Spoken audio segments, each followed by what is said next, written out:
Okay, sometimes you'll have these harder discriminant questions where you get an unknown.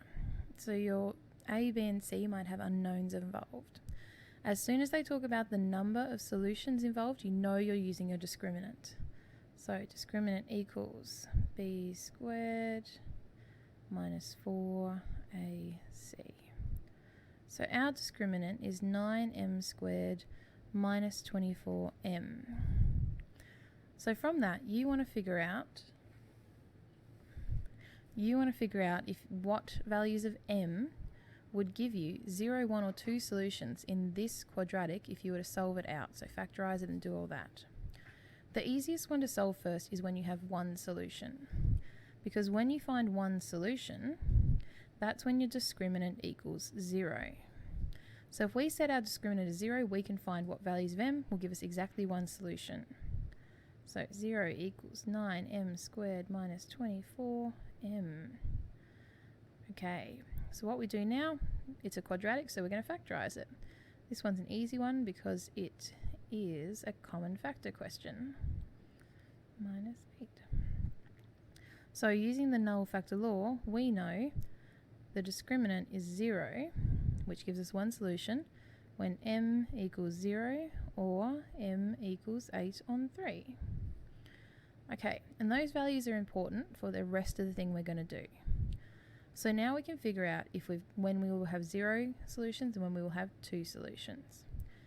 Everything revolves around these two numbers we just found. So we're going to draw a number line. So this is my number line and it represents my m values. Okay. So then I want to know if my discriminant is positive, 0 or negative at different m values. So at 0 and 8 on 3, we know it is your discriminant equals 0. What we want to know now is whether it is a negative values between or positive values between. That's generally the easiest one to find. Okay, and so to find out if we got positive or negative values between it, we pick a number. I'm going to pick 1. And we're going to sub that m value into our discriminant to figure out what it equals. So if we sub 1 in, that is 15. Negative 15. So we have a negative value at 1. And because we know one of the values between 0 and 8 on 3 is negative, all of the values between 0 and 8 on 3 are negative. And the nice thing is once you find one value, your discriminant positive and negative chart will either look like that or like that. So once you found one value, you know what everything else is. So that means that all the values above 8 on 3 will give you positive solutions. All the value below 0 will give you positive solutions.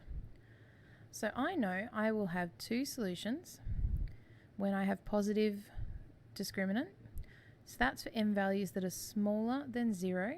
So if m is smaller than 0, or if m is greater than 8 on 3. I know I will have one solution when m equals 0 or m is 8 on 3. And I will have 0 solutions when m is between 0 and 8 on 3. And that would be what you're looking for this question. So as I said, everything revolves around those first solutions we find over here. So if you can do this bit, you are good. All right, see what you can make of questions 5, 7, 8, and 9 in chapter 3i.